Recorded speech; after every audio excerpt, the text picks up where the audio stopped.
ओम शांति। आज हमारी परम आदरणीय, परम श्रद्धेय मनमोहिनी दीदी जी का स्मृति दिन है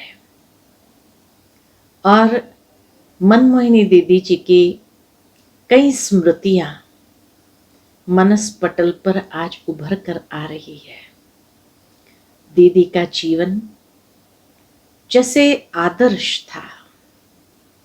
मम्मा के बाद जब बाबा ने दीदी जी को मधुबन में रखा तो भले मनमोहिनी दीदी जी कोई भाषण नहीं देते थे, बहुत क्लासेस नहीं कराते थे, लेकिन जो पर्सनल पालना थी उनकी वो बहुत बहुत अधिक थी।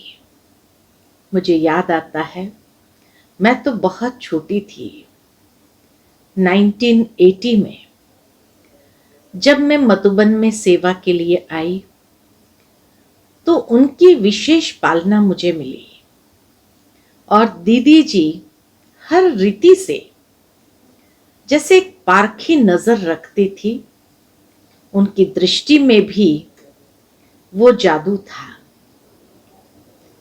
मुझे याद आता है कि जब मैं मधुबन में आई तो हमेशा दीदी ये ध्यान रखती थी कि इसका ज्ञान योग के प्रति अटेंशन कितना है। हमें मालूम नहीं था कि दीदी ये सब बातें देखती थी और मुझे शुरू से अमृत वेला योग करने का बहुत आनंद आता था। मैं हमेशा पहले नंबर जाकर बैठती थी, दीदी नोट करती थी।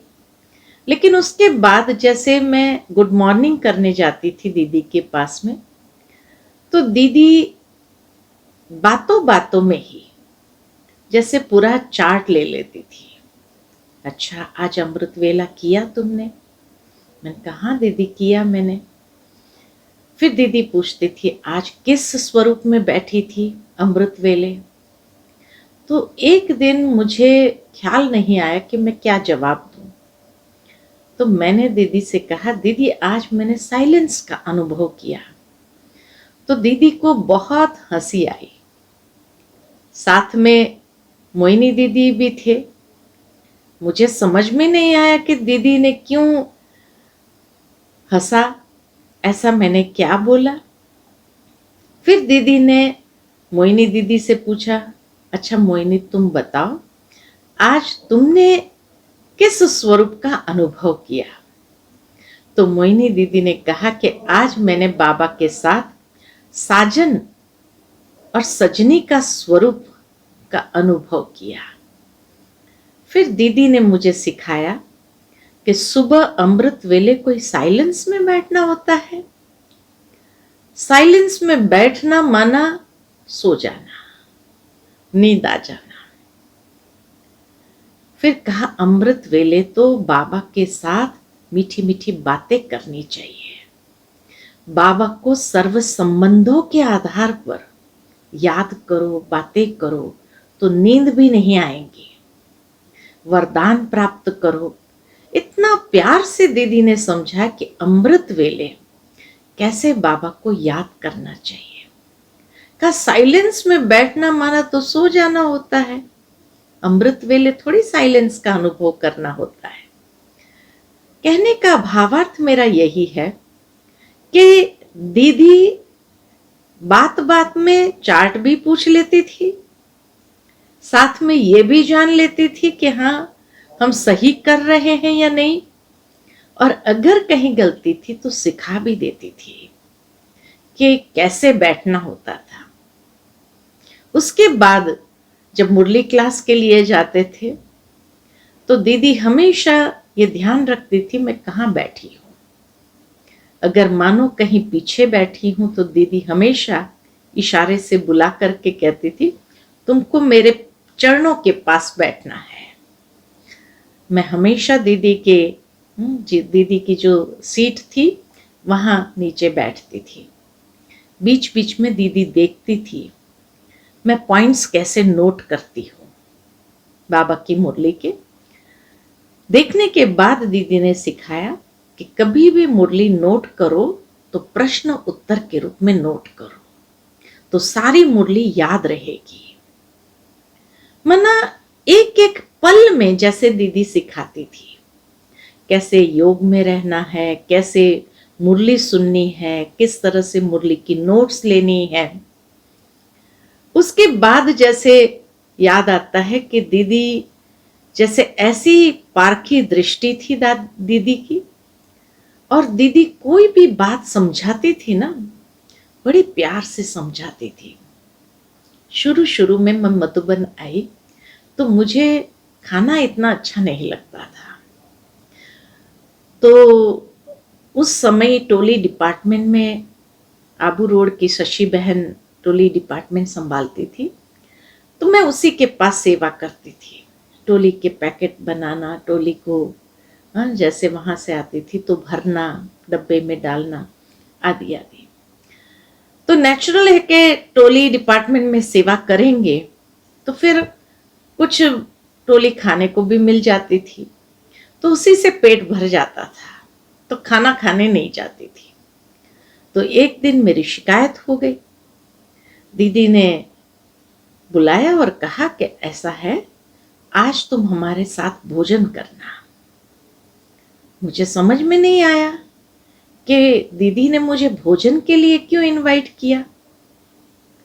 तो मैंने शशि बहन से पूछा, मैंने कहा दीदी ने ऐसा कहा कि भोजन के लिए तुम आना, तो वह हंस पड़ी मेरे सामने। फिर भी उसने बताया कुछ नहीं, कहा ठीक है तुम जाना, दीदी के साथ भोजन करना।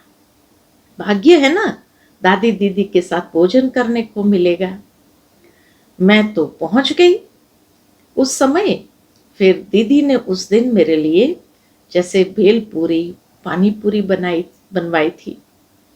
अब एक तरफ दादी बैठे, एक तरफ दीदी बैठे, और मुझे बीच में बिठाया, और एक गोलगप्पा दादी रखे, एक गोलगप्पा दीदी रखे। कहा अच्छा लग रहा है, अच्छा लगा। अब मेरे से खाया ही नहीं जाए। दादी दीदी दोनों बैठे हैं, उनकी प्लेट में और कुछ नहीं, और वो मुझे खिला रहे हैं। तो मैं जैसे दोनों को देखती रही। मैंने कहा कि मुझे समझ में नहीं आया कि मुझे क्या बोलना चाहिए। फिर दीदी ने कहा ऐसा है, तुझे यहाँ का भोजन अच्छा नहीं लगता होगा नहीं? तो मैंने कहा कि नहीं अच्छा लगता है। कहा फिर तुम टोलियां क्यों खाती हो? टोली खाकर पेट भर लेती हो और खाना खाने नहीं जाती हो। तब मुझे समझ में आया कि दीदी ने आज भोजन के लिए क्यों बुलाया था। फिर कहा तुम ऐसा करना, रोज हमारे साथ भोजन करना। मैंने कहा नहीं दीदी, अब आगे से मैं कभी भी टोली नहीं, लेकिन भोजन ही करूंगी। उसके बाद जैसे दीदी ने बहुत प्यार से ब्रह्मा भोजन का महत्व बताया, और उस दिन के बाद जैसे मधुबन का भोजन बहुत प्यार से मैं स्वीकार करने लगी। कभी ऐसा नहीं हुआ कि मैंने टोलियां खाकर पेट भरा। भावार्थ मेरा यही है कि दीदी पालना जो देती थी, कभी डांट देना किसी को, जबकि उस समय कहा जाता था मधुबन में दीदी का बहुत डर रहता था। कंट्रोलर थी दीदी, तो डर रहता था। कोई भी मना दीदी से फ्री होकर के बात कर सके, जैसे दादियों के पास जाना आना होता था, ऐसे नहीं कर पाता था। हर एक को जैसे दीदी का एक प्रकार से रिगार्ड भी रहता था, लेकिन जैसे डर भी रहता था अंदर में। लेकिन दीदी जिस तरह से पालना देती थी, मुझे कभी डर जैसा महसूस नहीं हुआ, लेकिन हर कदम में जैसे सीखने को मिला।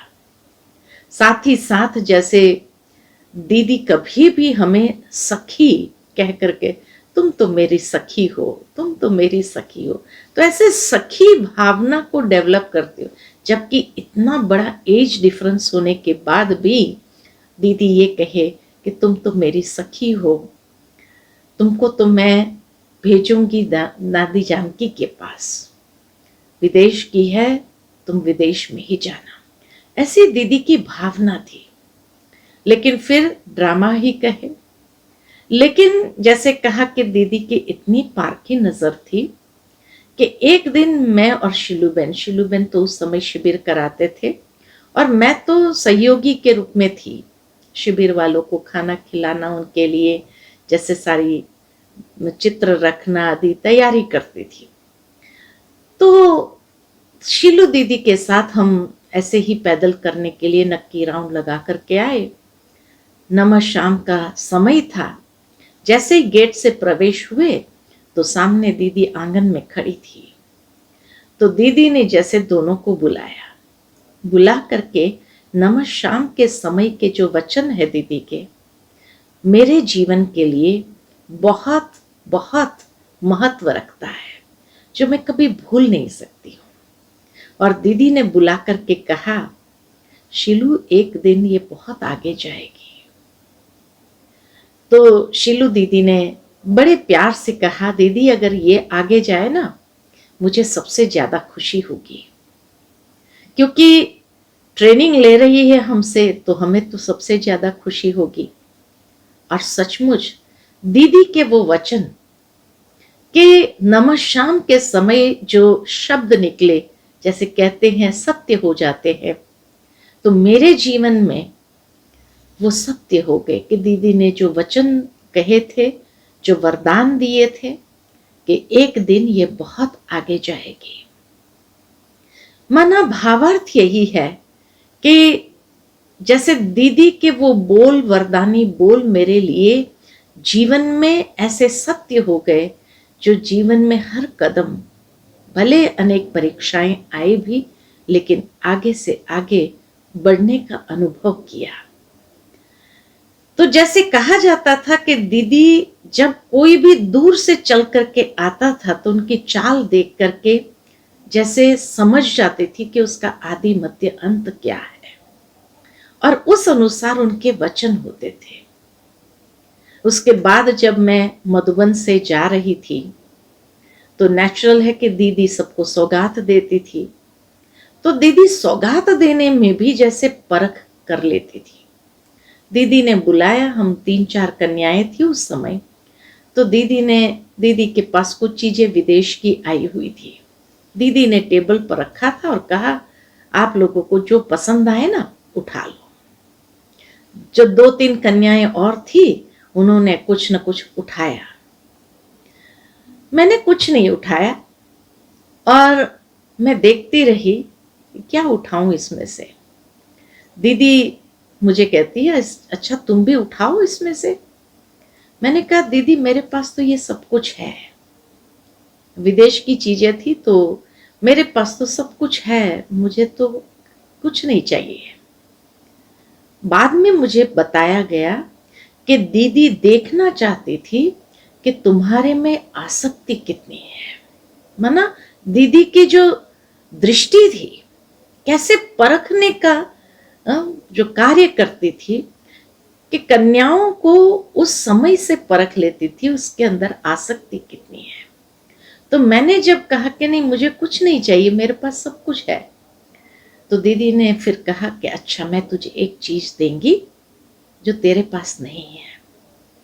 और उन्हीं दिनों में दादी और दीदी के लिए 2 सफेद शॉल पहली बार बनकर आई थी। तो दीदी ने वो सफेद शॉल मंगाई जो उनके लिए आई थी।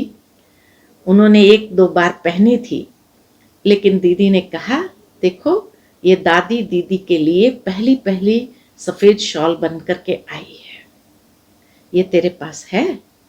मैंने कहा नहीं, ये नहीं है।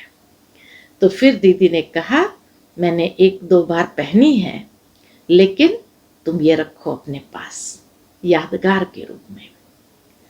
वो सफेद शॉल इतनी मुझे प्रिय थी, जब भी ठंडी के दिन आते थे मैं निकालती थी। लेकिन एक बार जब धुलाई में गई तो फिर पता नहीं कहाँ गुम हो गई। वो दीदी की यादगार निशानी मेरे पास थी। जैसे ही मैं बाहर वो शॉल लेकर के आई तो सभी कहने लगे कमाल है, दीदी ने अपनी शॉल तुझे दे दिया, अपनी शॉल तुझे दे दिया। तो दीदी जैसे परख लेती थी कि इसकी आसक्ति किस में है, किस में नहीं है, क्या चाहिए क्या नहीं चाहिए। सखी भावना के रूप से जैसे कन्याओं से भी ऐसे मिल जाती थी कि एज डिफरेंस जैसे पता ही नहीं चलता था, और जैसे अपने साथ सखी भावना के साथ ऐसे मिला देती थी। सेंटर पर भेजा, तब भी दीदी ने कहा कि देखो तुम मेरी सखी हो, तुम्हें कभी भी सेंटर की कोई भी ऐसी बात लगे, तुम्हें नहीं रहना हो, तुम सीधा मेरे पास आ जाना और मुझे बता देना। यानी इतनी पालना मिलना, जैसे वो दीदी की पालना को मैं जिंदगी भर भूल नहीं सकती।